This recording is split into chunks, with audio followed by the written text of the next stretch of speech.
Good evening, ladies and gentlemen. This is Jack Douglas. And here at his home in Northridge, California, is Mr. Joe Meagher.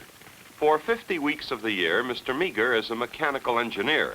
But when his 2 weeks vacation rolls around, he combines travel with his favorite hobby. Hobby? Well, it goes much deeper than that. Listen.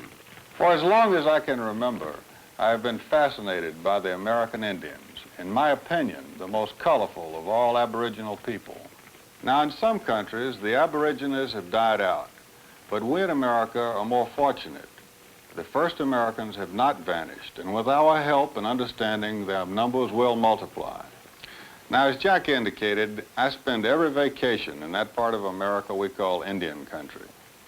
And I know you will understand my appreciation of Indian lore if you will join me in a tour of the West to the land symbolized by the red feather. A home where the buffalo roam. That's what the early cowboys and frontiersmen wanted, according to song and legend. And that's about all the Western Indian wanted, really. But it was not to be. The white man pushed westward, taking the land as his own and decimating the buffalo herds in a slaughter that turned the plains red and moist. Mother Nature, however, was still to be reckoned with. She gave the white settlers the fertile plains, but she reserved for the Indians and posterity tens of millions of acres of dry, rocky, majestic terrain. The whites of the 19th century were unable to cope with this kind of country. The Indians could and had to, notably the Apache, the Navajo, and the Hopi. In a land that the settlers considered arid, the Indians found nature's few precious reservoirs of cool, clear water. In a land that seemed barren, the Indian found life. In a land that appeared terrifying, the red man discovered tranquility and beauty.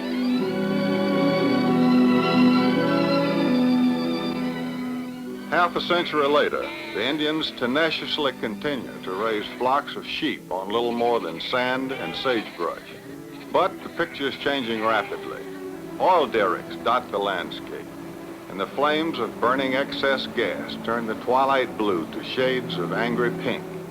The sound of bulldozers booms through the canyons, building dams to preserve and control the supply of water. Now, some people resent these changes, but I'm not quite so romantic. The Navajo can get just as thirsty as the new settler from Oregon or Maine.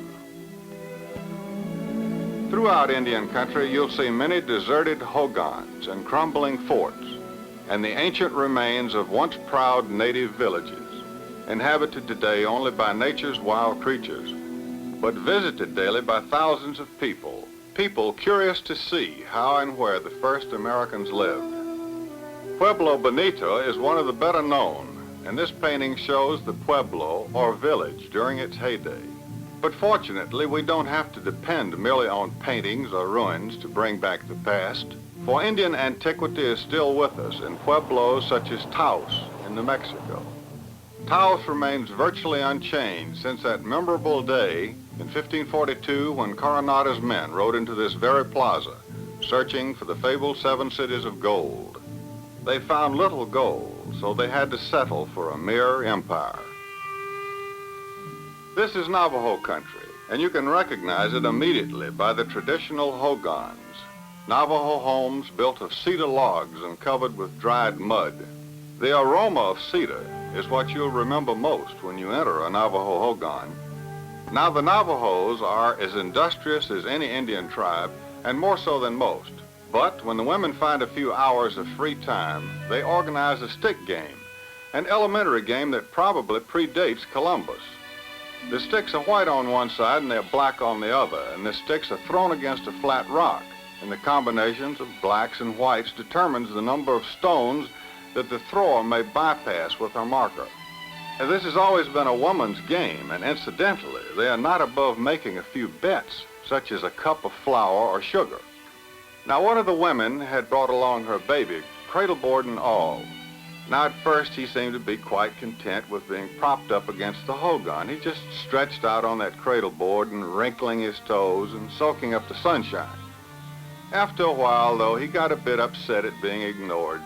So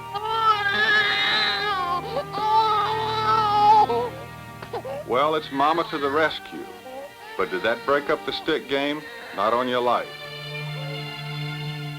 This happened to be a very hot, dry day. The temperature was in the 90s, as I recall, which made this picture all the more puzzling. The fire was much too big for cooking, and in fact, it soon reached bonfire proportions. What in the world was he up to?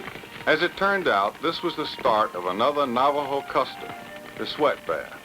In the fire, he had placed a dozen or more huge stones, and the fire is kept blazing until the stones and rocks are quite hot. There's the hot stones to a specially built miniature hogan a short distance away from the living quarters. Anyway, 3 or 4 thick blankets or rugs are placed over the entrance to seal in the heat from the blistering stones. The sweat bath has a dual purpose. It cleanses the body without using up scarce water, and also, the Navajo believes it purifies the spirit as well. Once inside, he sings sacred chants that will strengthen his spirit.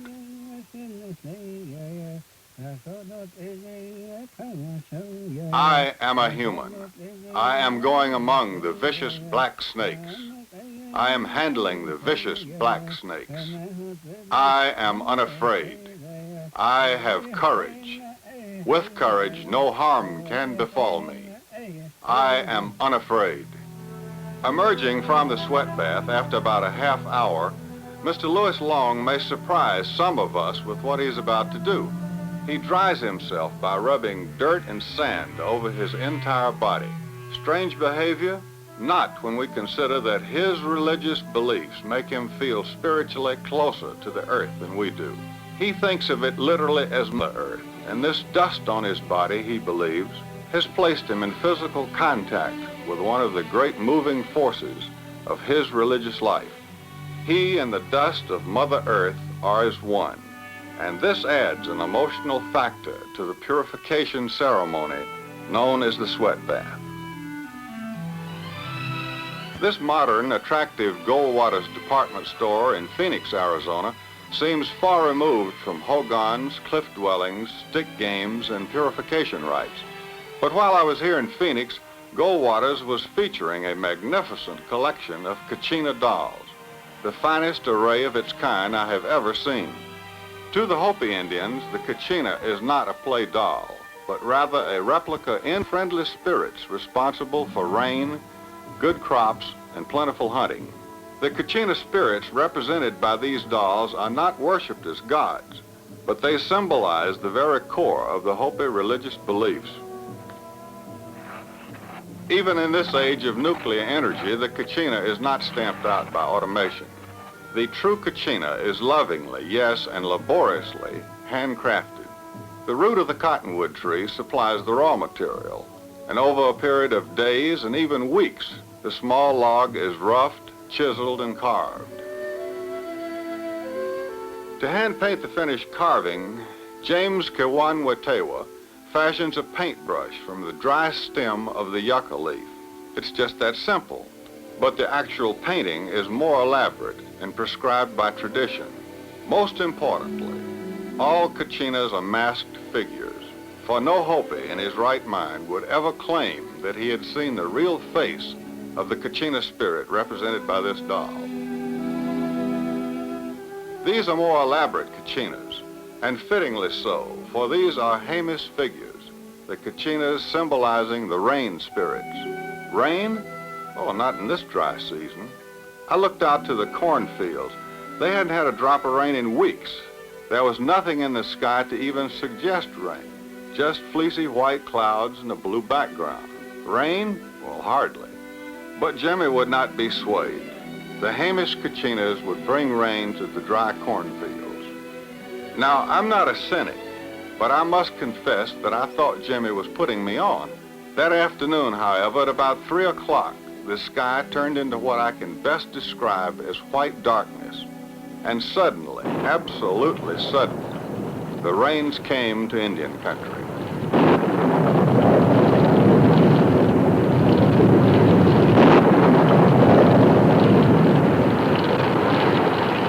An hour later, it was as if nothing had happened, but I knew it had in the land of the red feather.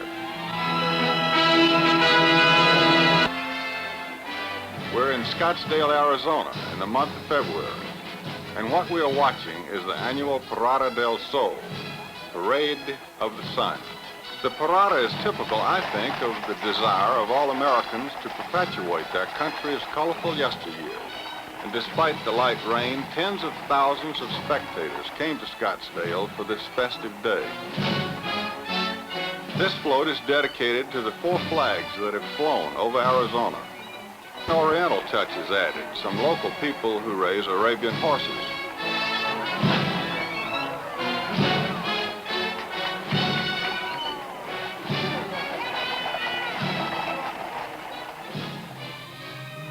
Window Rock, Arizona is the heart of the Navajo government, and in early September, the scene of the yearly Navajo Tribal Fair. I tried standing on a high hill to photograph the enormous crowds and show you the size of the fair, but even the camera couldn't capture the entire panorama.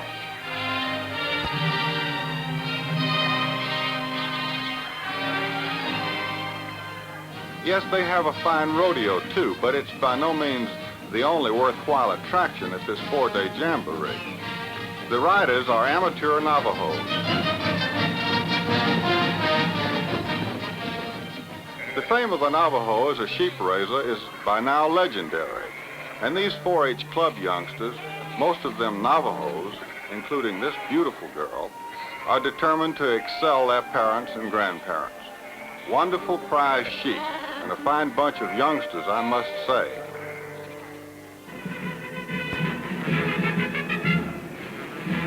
This is the opening parade of the world-renowned Inter-Tribal Ceremonial at Gallup, New Mexico, bringing together tribes from all over the Americas.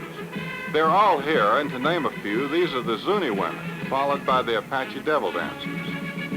The Inter-Tribal Ceremonial Stadium seats many thousands of visitors, and it's the scene of rodeo events and athletic contests. In this case, the stickball game, as a forerunner of our shinny or lacrosse. Another page from the past, the deer dancers.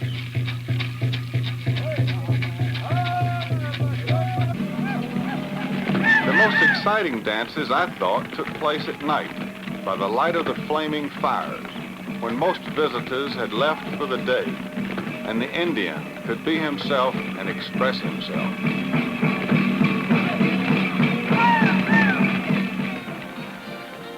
Now we move along on a Los Angeles freeway, and just a few miles from the downtown district is the Southwest Museum. A nonprofit, privately endowed organization, the Southwest is considered one of the most interesting and authentic of all purely Indian museums. This teepee is not a replica, but a real teepee of the Blackfoot Indians. It's made of buffalo and steer hides, and is many years old. And this type of saddle, crude though it may seem, has been used for generations by the Plains Indians. It's been a custom of the Plains Indians especially to paint picture stories on their teepees, usually extolling the virtues of the owner as a hunter and warrior. The Plains Indians were extremely clothes conscious. I've always thought of them as being the dandies of the American Indians. This maroon blouse or shirt must have made its owner proud, but it's awfully heavy to wear, decorated as it is by hundreds of elk teeth. These were the clothes they wore. These were the weapons they carried. Knives, hatchets, and axes made of steel, and introduced to the Indians as trade goods by the pioneer settlers. The peace pipe, actually a medicine pipe and pouch, was a very sacred object used only for very special occasions. Hollywood, to the contrary, it was not put to use every time a white man rode by. The museum is full of excellent and realistic paintings, very impressive and vividly colorful. I'm sure you'll recognize this portrait as that of Sitting Bull, the Sioux medicine man who played a part in the Custer Massacre. The rifle Sitting Bull used in his later years is another interesting artifact at the Southwest Museum.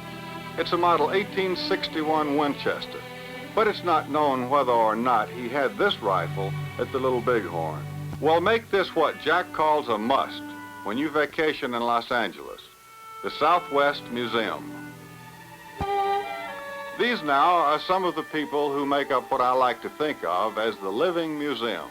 Native artisans who steadfastly stick to the old ways in doing things and making things. Her name is Trinidad Quintana Herrera. A widow who has raised and educated 4 children, Trini is a maker of corn beads. After the dried corn has been shelled, it will be colored in this pot. Necessity forces Trini to use crepe paper for the coloring or dye.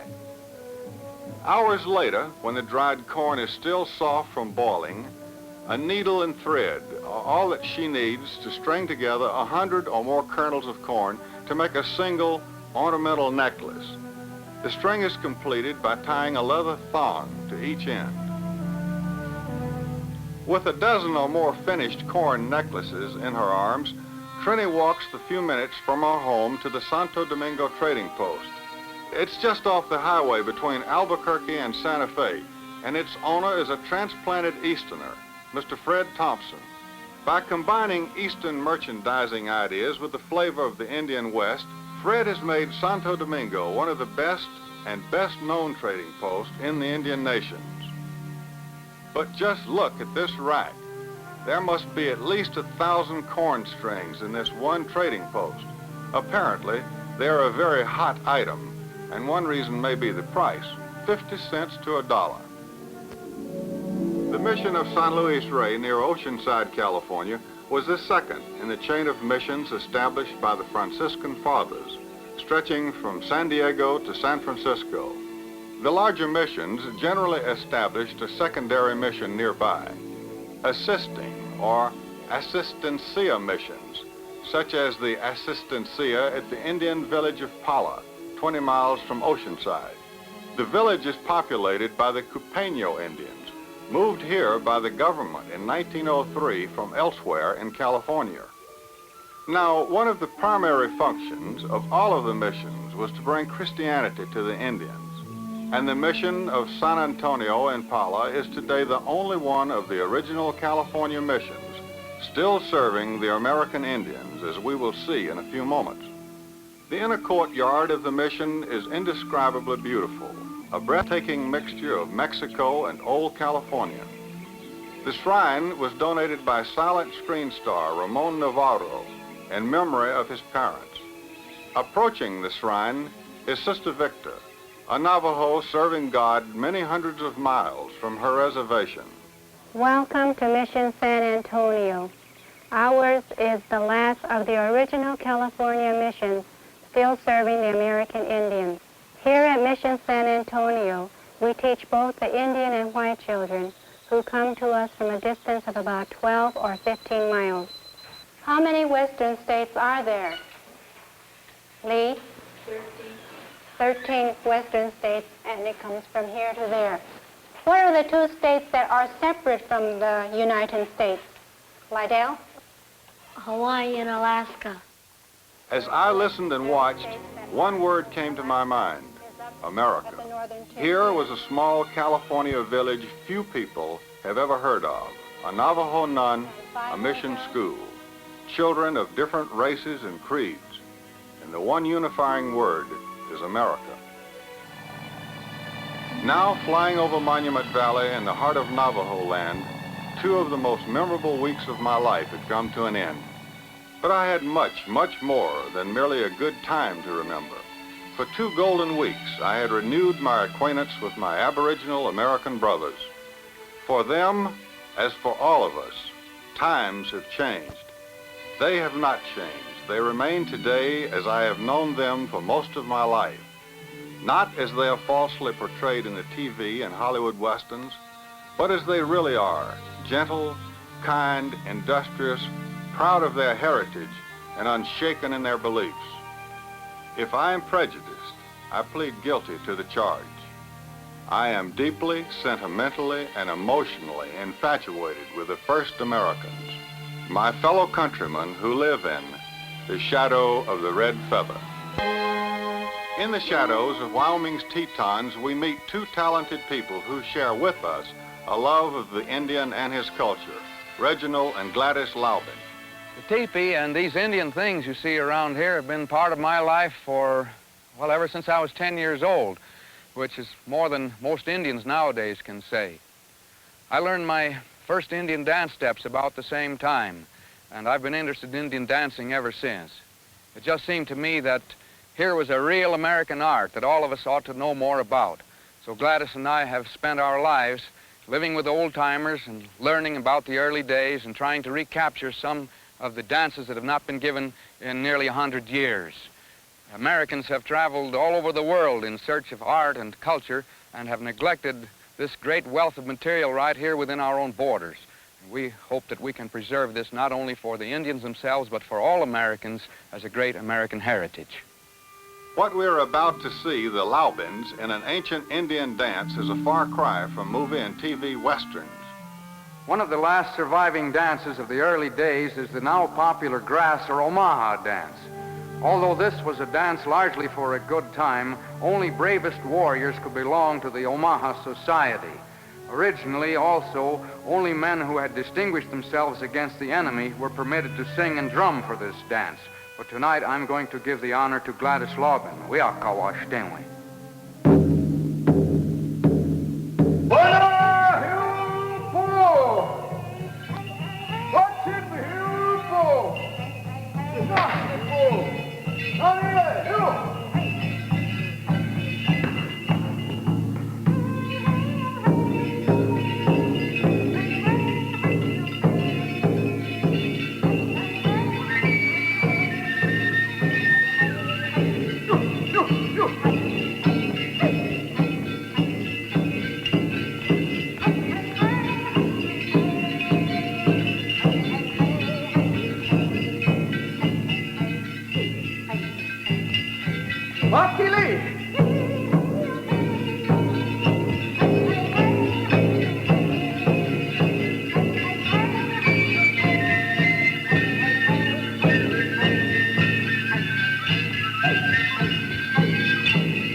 Ladies and gentlemen, the Laubin dance was photographed by our own Tom McHugh. For the balance of the program, we are indebted to our special guest, Mr. Meagher. Now until next week, Jack Douglas saying thank you so much and good night, ladies and gentlemen, boys and girls.